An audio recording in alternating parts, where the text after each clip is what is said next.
ये lecture number 4 है। Unit चल रही है स्थिर वैद्युतिकी। स्थिर वैद्युतिकी में पहला चैप्टर चल रहा है वैद्युत आवेश तथा क्षेत्र में। अब हम पढ़ेंगे, अगला टॉपिक है कूलाम का नियम। कूलाम का नियम, देखो कूलाम का नियम क्या होता है। कूलाम का नियम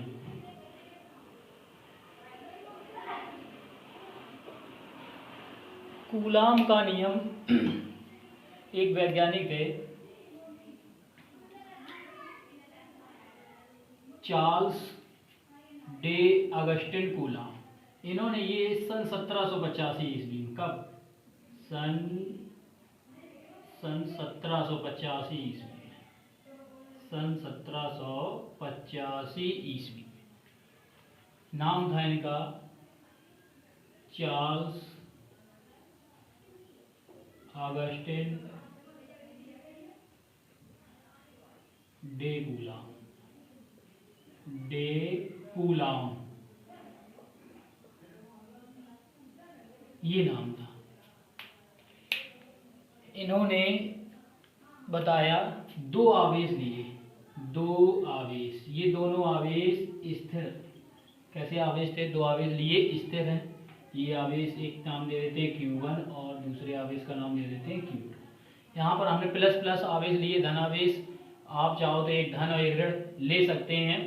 तो धन और धन आवेश एक दूसरे को प्रतिकर्षित करते हैं, हम पढ़ चुके हैं, और एक धन और एक ऋण आवेश एक दूसरे को आकर्षित करता है। तो देखो यहाँ Q1 और Q2 दो आवेश लिए। अब Q1 और Q2 ये आवेश लिए हैं, इन आवेशों द्वारा ये आवेश क्या करेंगे, एक दूसरे को या तो प्रतिकर्षित करेंगे अगर दोनों सजातीय आवेश हैं, अगर विजातीय आवेश तो एक दूसरे को आकर्षित करेंगे। देखो प्रतिकर्षित करेंगे तो ये बाहर की ओर एक दूसरे को धकेलेंगे, बाहर की ओर करेंगे, बल लगाएंगे। ये अगर आकर्षण बल लगेगा तो ये अंदर की ओर लगेंगे, तो ये बल लगेंगे।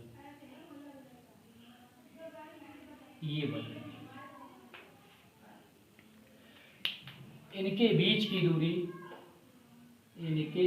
की दूरी स्मॉल r।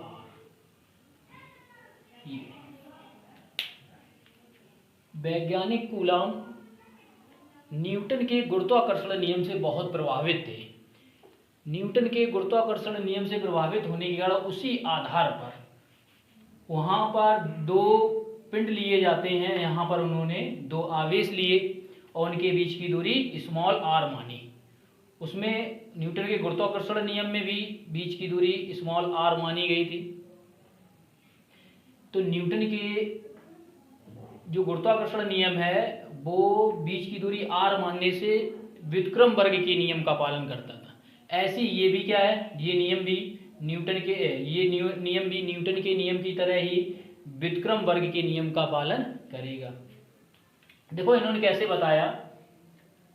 सन 1785 ईस्वी में चार्ल्स अगस्टिन डे कूलाम ने, ये फ्रांस के वैज्ञानिक थे,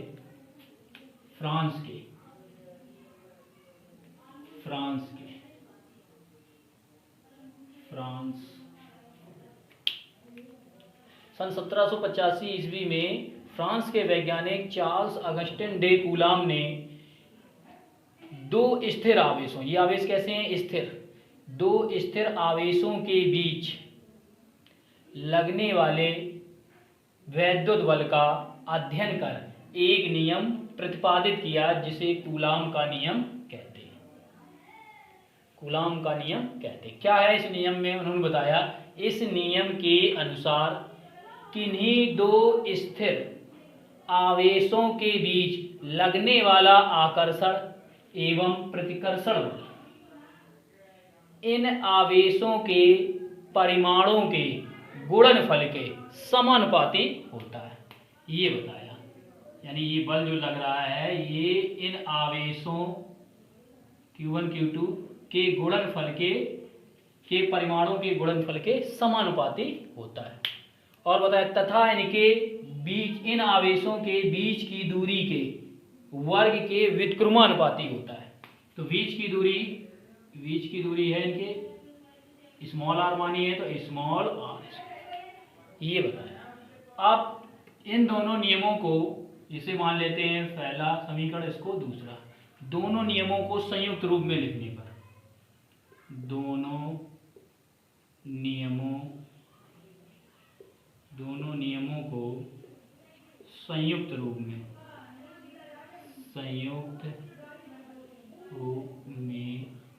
लिखने पर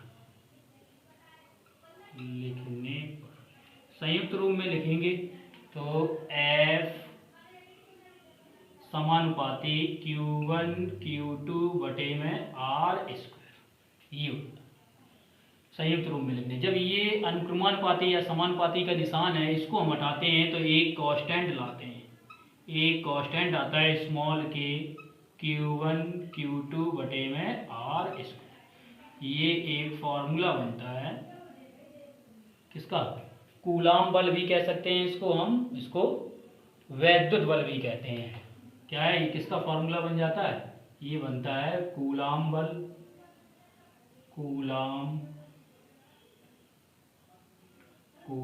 बल, या इसी को हम कह सकते हैं वैद्युत बल, ये फार्मूला बनता है। अब यहाँ पर के क्या है, जहाँ के एक समानुपाती नियतांक है,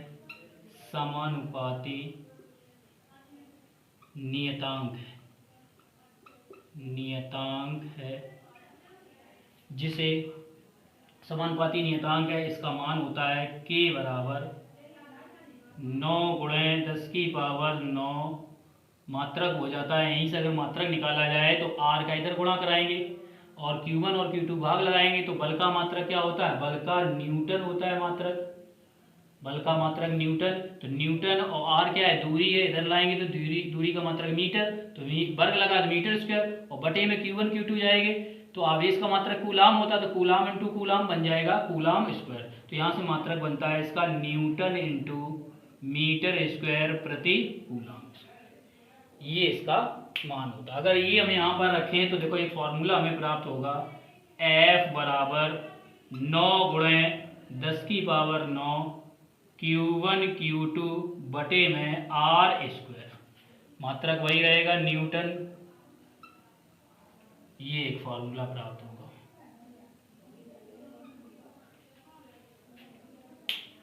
ये जो मान होता है के का, ये एसआई प्रणाली में होता है, एसआई प्रणाली में ये के का मान होता है। अगर यही सीजीएस प्रणाली में देखा जाए, सीजीएस प्रणाली में के का मान, के बराबर 1, न्यूटन को सीजीएस प्रणाली में क्या कहते हैं, डाइन कहते हैं, डाइन मात्रक होता है इसका सीजीएस में डाइन, और मीटर को सेंटीमीटर, स्क्वायर लगा दो, और कूलाम का सीजीएस पद्धति में मात्रक पढ़ चुके हैं, क्या होता है स्थैत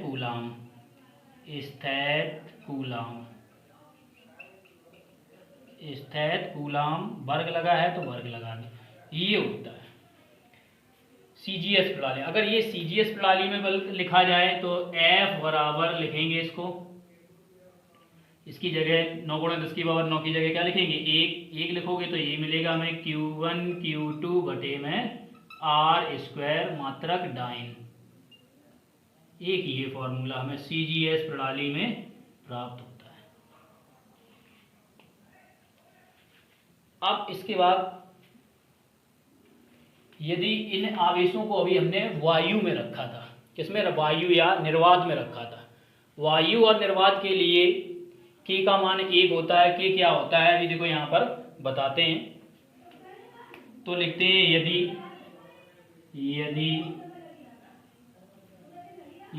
आवेशों के मध्य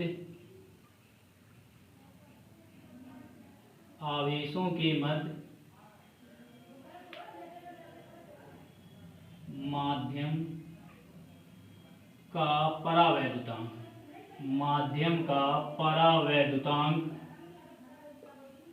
परावैद्युतांक कैपिटल के हो कैपिटल के हो तो अब माध्यम का परावैद्युतांक क्या है, जैसे माध्यम के परावैद्युतांक अंबर है, कड़ा प्लास्टिक है, कांच है, अभ्रक है, मोम है, जल है, केरोसिन है, वायु है, निर्वात है। ये जैसे इनको जल में रख दिया जाए दोनों आवेशों को तो देखा जाए बल क्या निकलेगा। ये सब प्रयोग किए गए और प्रयोगों के आधार पर निष्कर्ष निकाल के को कहाँ रखा जाए। जैसे वायु में हम दो आवेशों के बीच बल निकालते हैं तो बल का मान हमें ज़्यादा प्राप्त होता है, यदि इनको हम जल में निकालें रख कर दोनों आवेशों तो मान हमें कम प्राप्त होता है। तो इस आधार पर के को इसमें किस प्रकार रखा गया, देखो इसके लिए स्मॉल के बराबर, पहले स्मॉल के बराबर जो एक समानुपाती नियतांक, इसको समझें। स्मॉल के बराबर 9 × 10⁻9 ये मान होता है, ये अभी पढ़ा। साथ ही साथ इसका मान एक और मान होता है 1/, सुविधा के लिए इसको लिखते हैं 4πε0, ये लिखते हैं 1/4πε0, 1/4πε0 लिखते हैं। तो किसी माध्यम में अगर माध्यम का परावैद्युतांक भी चलता है तो माध्यम के परावैद्युतांक को सूत्र में कहाँ लिखते हैं, पहले इसको देखो लिख देते हैं इस फॉर्मूले में, किसकी जगह 9 × 10⁻9 की जगह, तो बनेगा फॉर्मूला F बराबर 1/4πε0 इंटू में Q1 Q2 बटे में R² मात्रक न्यूटन, ये फॉर्मूला मिलता है। अब इन आवेशों के बीच माध्यम कैपिटल के चल रहा है तो इसको हम कहाँ भाग में लगाएं तो ये मान हमें कम प्राप्त होगा माध्यम बदलने पर। तो देखो इसको हम लिखते हैं F बराबर 1/4πε0 इंटू में K और इंटू में Q1 Q2 बटे में R², ये लिखते हैं। मात्रक वही रहता है न्यूटन। तो ये फॉर्मूला बन जाता है इसका K रखने पर, माध्यम का परावैद्युतांक। इनके बीच अगर माध्यम बदलता है तो उसका मान हम क्या लिखते हैं, उसे K लिखते हैं, K बराबर दिया जाता है। कुछ पदार्थों के माध्यम के परावैद्युतांक अभी बताएंगे क्या होते हैं, निश्चित होते हैं। तो ये फॉर्मूला इसका बनता है। कुछ के निश्चित मान होते हैं, जैसे हम बोल सकते हैं निर्वात अथवा वायु, इसको हम पढ़ेंगे इसमें ज़्यादातर निर्वात अथवा वायु को। तो इसलिए निर्वात अथवा वायु के लिए K का मान क्या होता है, 1 होता है। अगर ये मान रख दिया जाए निर्वात अथवा वायु तो F बराबर क्या निकलेगा, वही फॉर्मूला निकल आएगा जो पीछे निकलेगा 1/4πε0 इंटू में Q1 Q2 बटे में R² न्यूटन। ये वायु के लिए फॉर्मूला बन गया, वायु के लिए। तो ये फॉर्मूले कुछ इसके निकले, देखो एक बार फिर से समझ लेते हैं, फिर इसको साफ करते हैं। कूलाम का नियम क्या होता है, सन 1785 ईस्वी में फ्रांस के वैज्ञानिक चार्ल्स अगस्टिन डे कूलाम ने किन्हीं दो स्थिर आवेशों के बीच लगने वाले बल के संबंध में एक नियम दिया जिसे कूलाम का नियम कहते हैं। क्या है ये नियम, तो लिखते हैं इस नियम के अनुसार किन्हीं दो स्थिर आवेशों के बीच लगने वाला आकर्षण एवं प्रतिकर्षण बल इन आवेशों के परिमाणों के गुणनफल के समानुपाती होता है तथा इनके बीच की दूरी के वर्ग के व्युत्क्रमानुपाती होता है। इससे दो समीकरण ये बनते हैं, व्युत्क्रमानुपाती होता है। अब दोनों नियमों को संयुक्त रूप में लिखने पर, दोनों को संयुक्त रूप में लिखते हैं तो F समानुपाती Q1 Q2 बटे में R²। जैसे समानुपाती का निशान हटाते हैं तो एक कांस्टेंट आता है K, जहाँ K क्या है, समानुपाती नियतांक। K बराबर मान होता है 9 × 10⁻9 न्यूटन इंटू मीटर स्क्वायर प्रति कूलाम स्क्वायर। इसी से निकाल लेते हैं यहाँ से K का मात्रक। इसके बाद जब इसको मान रखोगे K की जगह तो ये हमें सूत्र प्राप्त होता है। CGS प्रणाली में K बराबर 1 होता है 1 डाइन इंटू सेंटीमीटर स्क्वायर प्रति स्थित कूलाम। अगर इसको आप इसमें चेंज कीजिए इस मान में, इसको न्यूटन इंटू मीटर स्क्वायर प्रति कूलाम स्क्वायर, तो 1 ही प्राप्त होगा। इसका मान ये आ जाएगा, मतलब इसको अगर इसमें करो तो 1 आज प्राप्त होगा। इसको बदल सकते हो, उसमें चेंज करके देख सकते हो। F बराबर 1 रखोगे इसकी जगह 9 × 10⁻9 या K की जगह, तो ये डाइन में CGS पद्धति में हमें कूलाम बल का या वैद्युत बल का सूत्र प्राप्त होगा।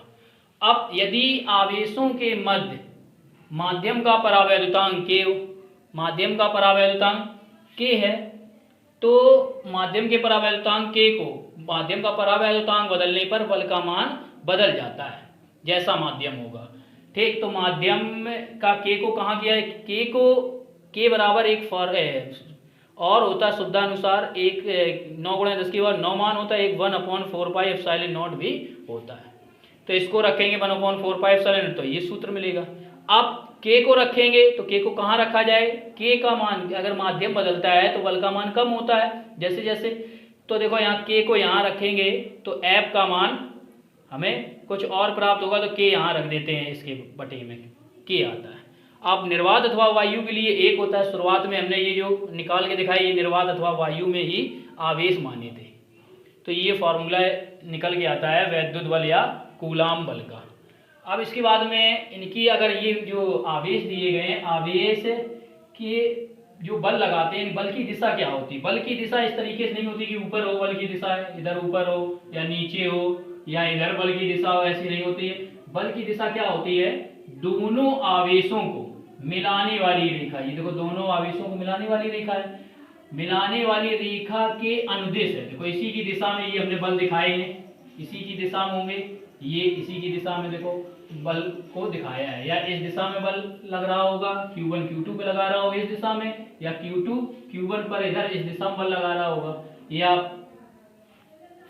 तो इससे हम बल की दिशा भी बता सकते हैं, लिख सकते हैं दोनों आवेशों को मिलाने वाली रेखा के अनुदिश वैद्युत बल या कूलाम बल की दिशा होती है। तो ये कूलाम का नियम पढ़ा। अभी देखो और आगे बताते हैं इसमें।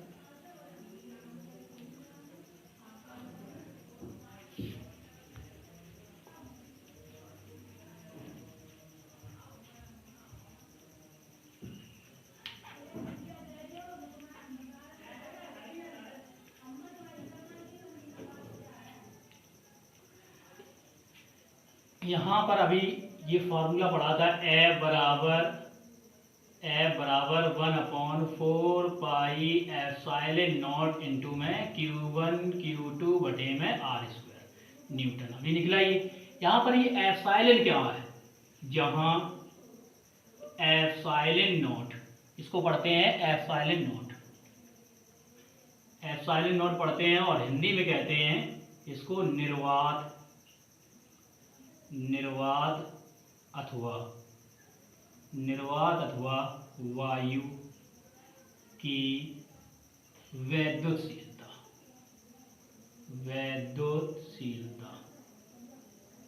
निर्वात अथवा वायु की वैद्युतशीलता, ये एप्सिलॉन नॉट जो है निर्वात अथवा वायु की वैद्युतशीलता होती है। ये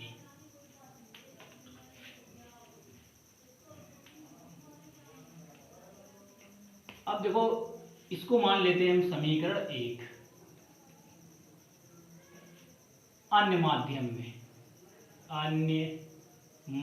में कोई अन्य माध्यम है आवेश, माध्यम में, अन्य माध्यम में इनके बीच कोई अलग माध्यम है, तब क्या होगा सूत्र, F बराबर अन्य माध्यम के लिए इंग्लिश में मीडियम कहते हैं माध्यम को, तो हम मान लेते हैं M माध्यम में, तो 1/4 पाई एप्सिलॉन नॉट, और ये एप्सिलॉन नॉट की जगह हम क्या लिखेंगे, ये निर्वात अथवा वायु के लिए अब माध्यम बदल गया है, तो यहाँ पर हम क्या लिखेंगे, M माध्यम माना तो M लिखेंगे, एप्सिलॉन M सापेक्ष में इंटू में Q1 Q2 बटे में r²। इसी तरीके लिख लेते हैं, मात्रा क्या रहेगा न्यूटन। ये समीकरण 2 बनेगा। अब क्या करते हैं, समीकरण 2 में समीकरण 1 का भाग करने पर, समीकरण 2 में समीकरण 1 से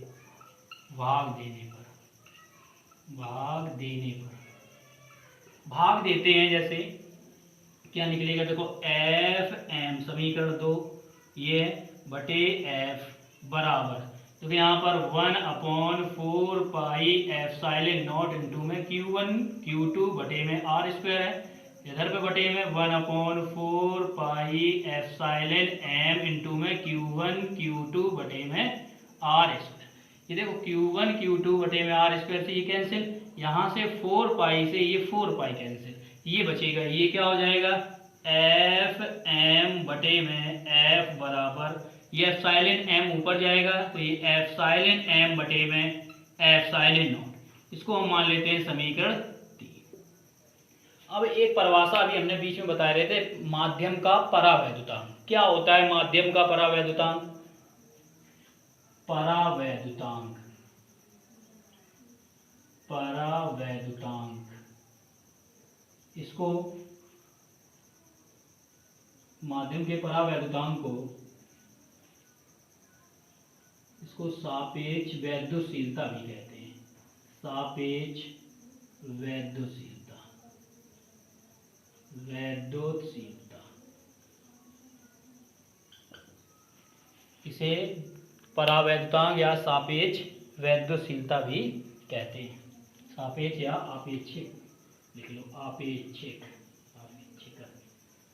आपेक्षिक वैद्युतशीलता, आपेक्षिक वैद्युतशीलता कहते हैं इसको, परावैद्युतांक को। देखो इसकी डेफिनेशन क्या होती है, इसको परिभाषित कैसे, देखो एक फॉर्मूले से करते हैं इसको हम। माध्यम के परावैद्युतांक किससे करते थे, कैपिटल के से डिनोट करते थे, और आपेक्षिक वैद्युतशीलता किससे करते हैं, small epsilon r. Epsilon r से इसको हम डिनोट करते हैं, तो इसको हम लिख सकते हैं के बराबर या एप्सिलॉन आर बराबर, के बराबर या एप्सिलॉन आर बराबर, फॉर्मूला होता है इसका एप्सिलॉन बटे में एप्सिलॉन नॉट। यानी किसी माध्यम में परावैद्युतांक, किसी माध्यम में, कोई माध्यम है उसमें वैद्युतशीलता देख रहे हैं किसी माध्यम में, और निर्वात अथवा वायु में वैद्युतशीलता, तो ये किसी अन्य माध्यम में वैद्युतशीलता और ये निर्वात अथवा वायु में वैद्युतशीलता का अनुपात क्या कहलाएगा, माध्यम का परावैद्युतांक या आपेक्षिक वैद्युतशीलता। तो इसको परिभाषित कर सकते हैं, इससे परिभाषा भी लिख सकते हैं इसकी हम, क्या लिखें, किसी अन्य माध्यम में, किसी अन्य माध्यम में वैद्युतशीलता तथा निर्वात अथवा वायु की वैद्युतशीलता के अनुपात को माध्यम का परावैद्युतांक या आपेक्षिक वैद्युतशीलता कहते हैं। तो ये इसका यहाँ से ये फॉर्मूला और इसी से ये इसकी परिभाषा बन जाती है। अब देखो यहाँ समीकरण 3 हम ये निकाल चुके हैं, तो समीकरण 3 से देखा जाए तो लिखते हैं समीकरण 3 से, अगर समीकरण 3 से देखते हैं तो एफ एम बटे में एफ बराबर क्या होता है, एप्सिलॉन एम बटे में एप्सिलॉन नॉट। यानी एप्सिलॉन एम बटे एप्सिलॉन नॉट की जगह हम क्या लिख सकते हैं, एफ एम बटे में एफ। तो लिखेंगे यहाँ पर तो हमें मिल जाएगा 3 से, तो मान मिलेगा के बराबर एप्सिलॉन आर बराबर एप्सिलॉन एम बटे में एप्सिलॉन नॉट, तो होता ही है बराबर में, ये और हो जाएगा एफ एम बटे में एफ। ये फॉर्मूला, इस फॉर्मूले का न्यूमेरिकल में यूज होगा, तो इसका हम न्यूमेरिकल में जिस अनुसार पूछा जाएगा वैसे ले सकते हैं। अगर के और एफ एम इनमें देखा गया तो इनमें, या के और एप्सिलॉन एम और एप्सिलॉन नॉट में देख रहे हैं तो उस अनुसार इसको हम प्रयोग में लाएंगे। तो ये संबंध निकलता है यहाँ से अन्य माध्यम के लिए और निर्वात अथवा वायु के लिए। अब देखो कुछ माध्यमों, कुछ पदार्थों के मान होते हैं निश्चित, क्या परावैद्युतांक के, तो उनके लिखते हैं। जैसे पदार्थ, कुछ पदार्थ हमने लिख लिए, ये पदार्थ के नाम और इनके परावैद्युतांक। परावैद्युतांक, परावैद्युतांक को हम और क्या लिख सकते हैं, परावैद्युतांक को हम आपेक्षिक वैद्युतशीलता भी लिख सकते हैं। ठीक, तो इसको हम कोष्ठक में किस तरीके से लिख, पदार्थ, कुछ पदार्थों के नाम, जैसे पहले ही इसमें निर्वात, निर्वात, निर्वात, वायु, वायु की बात करें, जल, ये निर्वात और वायु के लगभग एक मान हम रखते हैं। निर्वात अथवा वायु के लिए के बराबर 1 लिखते हैं, लेकिन इनके मान में अंतर होता है, बहुत सूक्ष्म अंतर होता है। क्या होता है, निर्वात के लिए देखा जाए तो 0.0000 0.000 ये मान होता है। जबकि वायु के लिए देखा जाए तो 1.0000536 ये मान होता है। इनमें अगर अंतर देखा जाए तो अंतर क्या है, 2 अंकों तक दशमलव के 3 अंक तक देखते हैं, तो इसलिए लगभग इसका मान क्या, निर्वात अथवा वायु के लिए के बराबर 1 लिखते हैं। जल का 80 होता है, जल का 80 और भी होते हैं, जैसे अंबर, अंबर अंबर का 2.8, कड़ा प्लास्टिक, कड़ा प्लास्टिक इसका भी 2.8 होता है। देखो बकाया इधर लिखते हैं, कड़ा प्लास्टिक, कांच, कांच, अब्रक, अब्रक, केरोसिन, केरोसिन आदि। अब इनके कांच का क्या होता है, कांच का 5.1 और अब्रक का 6 होता है, केरोसिन का 20 होता है। ये कुछ पदार्थ हैं जिनके परावैद्युतांक के मान हैं। अब देखो परावैद्युतांक को हम क्या लिख सकते हैं, के भी लिख सकते हैं और के भी लिख सकते हैं, या इसको हम एप्सिलॉन आर भी लिख सकते हैं। ठीक, परावैद्युतांक और आपेक्षिक वैद्युशीलता एक ही है, तो एप्सिलॉन आर भी इसको हम लिख सकते हैं। तो ये कुछ पदार्थ हैं जिनके ये परावैद्युतांक या आपेक्षिक वैद्युशीलता के कुछ निश्चित मान होते हैं। अब इसके बाद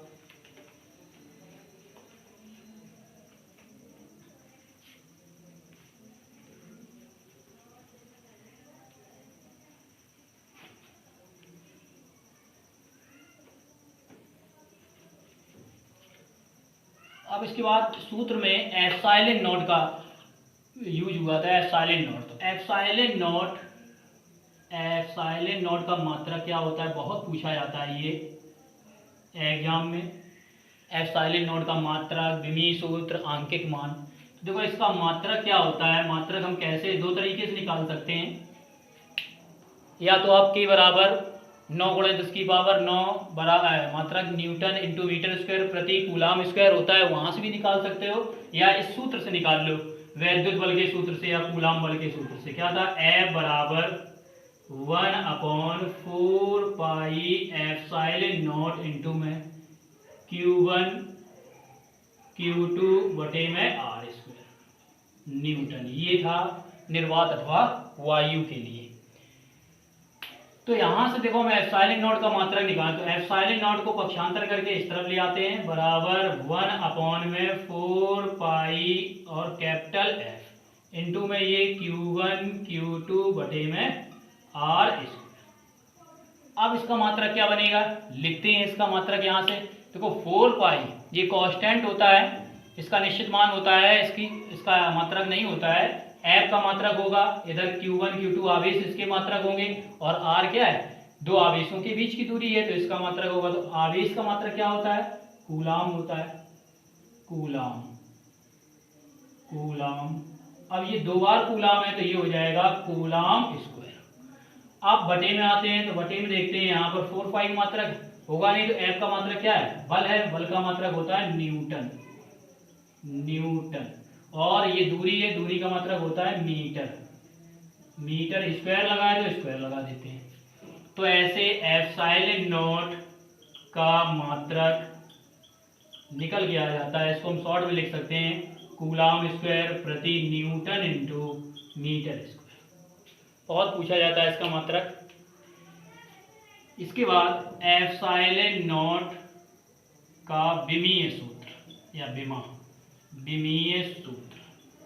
ये विमीय सूत्र भी बहुत पूछा जाता है। क्या होता है विमीय सूत्र, विमीय सूत्र हम इस मात्रक से निकाल सकते हैं। यहाँ से निकालने के लिए यहाँ देखेंगे कूलाम, कूलाम किसका मात्रक होता है, आवेश का।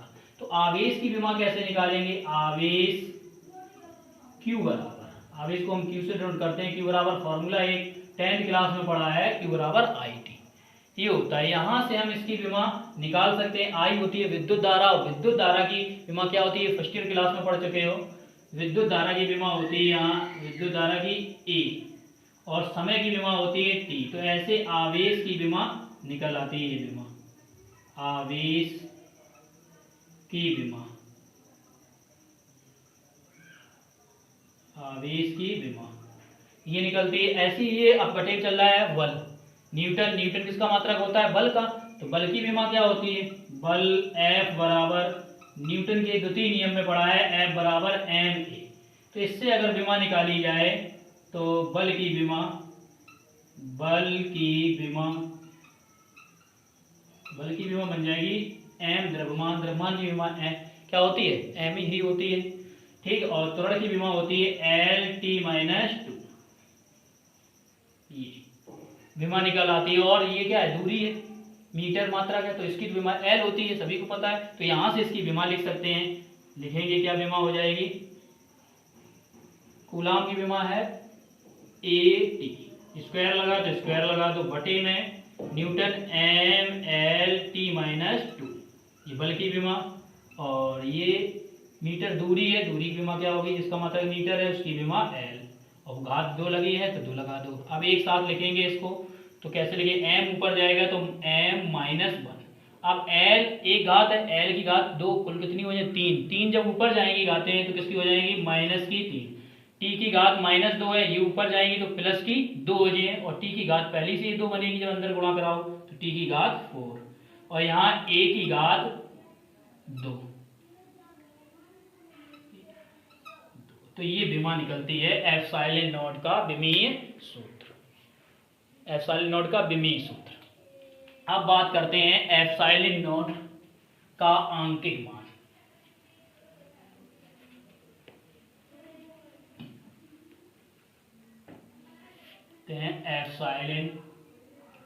एप्सिलॉन नॉट का आंकिक मान,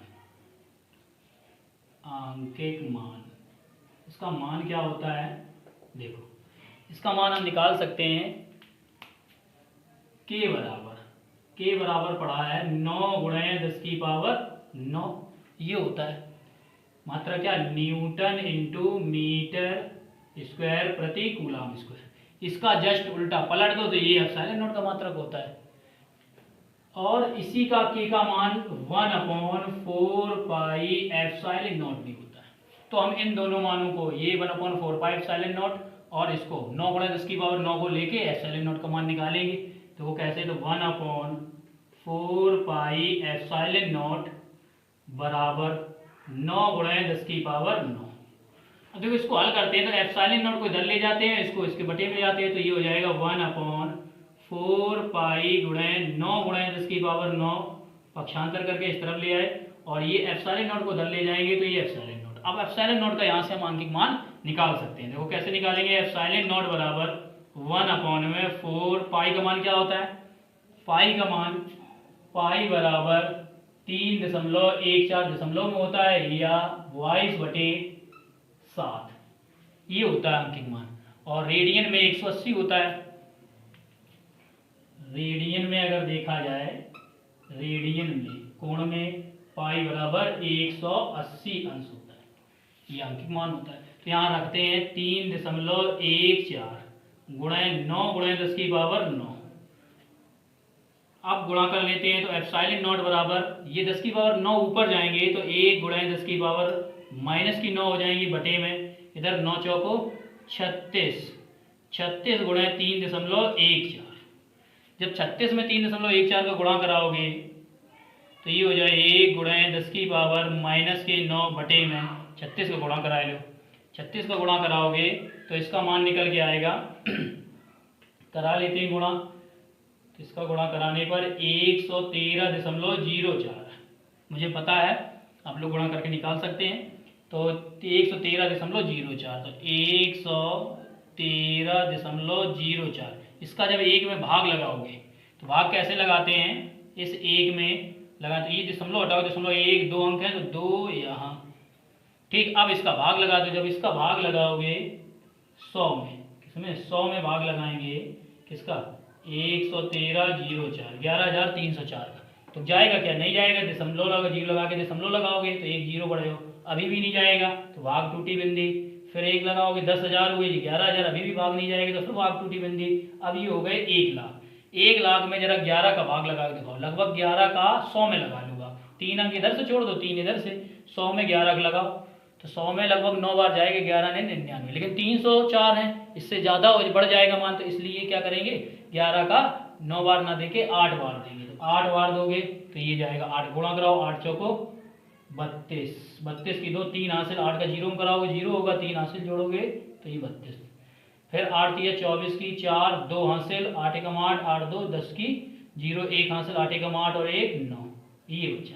अब इसका देखो घटाओगे इसको तो यहाँ बचेगा कितना, यहाँ 8 आएगा, 1 हासिल इधर से लेके 10 हो जाएंगे, यहाँ 9 9 में से गई 6, यहाँ 9 में से 4 गई 5, यहाँ कितना बचा 9, और यहाँ पर 9 में से 9 जाएंगे 0, तो ये बचा। फिर देखो एक 0 बढ़ा सकते हैं, दशमलव लगा है, अब इसमें कितने बार भाग जाए, फिर 8 बार जाएगा, देखो जा सकता है 90 और 432 लिख सकते हैं, 432 8 बार, फिर इसको घटाओगे आप, ऐसे ही भाग दोगे तो यहाँ लगभग 4 बार जाएगा, और आगे संख्या देते जाओगे तो आएगा। तो ये इसका मान एप्सिलॉन नॉट बराबर क्या आ गया, ये आ गया 0.00885 गुणा 10 की पावर -9। इसको हम कैसे लिख सकते हैं, देखो इसको हम यहाँ पर इस तरीके से भी लिख सकते हैं, एप्सिलॉन नॉट बराबर, यहाँ दशमलव को 1 2 3 अंक की तरह हम खिसकाते हैं, तो क्या होगा, इस तरफ खिसका रहे हैं दशमलव को तो माइनस की पावर बढ़ती है, अगर इस तरफ खिसकाते हैं तो प्लस की पावर बढ़ती है, तो यहाँ इस तरफ खिसकाएंगे 3 अंक तो 3 माइनस की बढ़ जाएंगी, तो ये हो जाएगा 8.85 गुणा 10 की पावर -12। इसका मात्रक अभी निकाला था, क्या होता है इसका मात्रक पलट दो, यही मात्रक इसका होता है एप्सिलॉन नॉट का, तो ये हो जाएगा कूलाम स्क्वायर प्रति न्यूटन इंटू मीटर स्क्वायर, ये मान होता है एप्सिलॉन नॉट का। न्यूमेरिकलों में इसका बहुत यूज होता है, इसलिए इसको याद रखो, 8.85 गुणा 10 की पावर -12 कूलाम स्क्वायर प्रति न्यूटन इंटू मीटर स्क्वायर। तो ये थे आंकिक मान, एप्सिलॉन नॉट का विमीय सूत्र जाने, मात्रक जाने और आंकिक मान।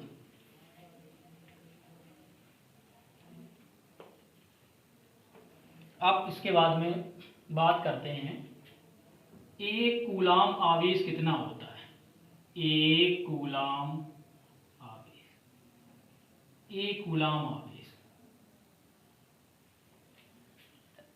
एक कूलाम आवेश को देखा जाए तो किस प्रकार हम परिभाषित कर सकते हैं। देखो इसको परिभाषित करने के लिए फॉर्मूला क्या होता है, बल का F बराबर हमने निकाला है वैद्युत बल का या कूलाम बल का 1/में या 1/में याद लिख लेते हैं 9 गुणा 10 की पावर 9 Q1 Q2 बटे में R² न्यूटन, ये फॉर्मूला होता है। एक कूलाम आवेश देखना है, एक कूलाम आवेश लिख लो, एक कूलाम आवेश, एक कूलाम आवेश को हम आवेश को क्या करते हैं एक, तो यहां पर अगर हम आवेश को एक करते हैं Q1 बराबर Q2 बराबर क्या कर देते हैं एक कूलाम, एक कूलाम लिख देते हैं, एक कूलाम, एक कूलाम कर दिया, ठीक। और मान लेते हैं ये आवेश जो रखे हैं इनके बीच की दूरी भी क्या है 1 मीटर, तो ये मान जब यहाँ रखोगे तो F बराबर क्या मिलेगा 9 गुणा 10 की पावर 9 गुणा 1 गुणा 1 बटे में 1 का वर्ग न्यूटन, तो ये क्या हो जाएगा F बराबर आ जाएगा 9 गुणा 10 की पावर 9 न्यूटन, ये मान निकला।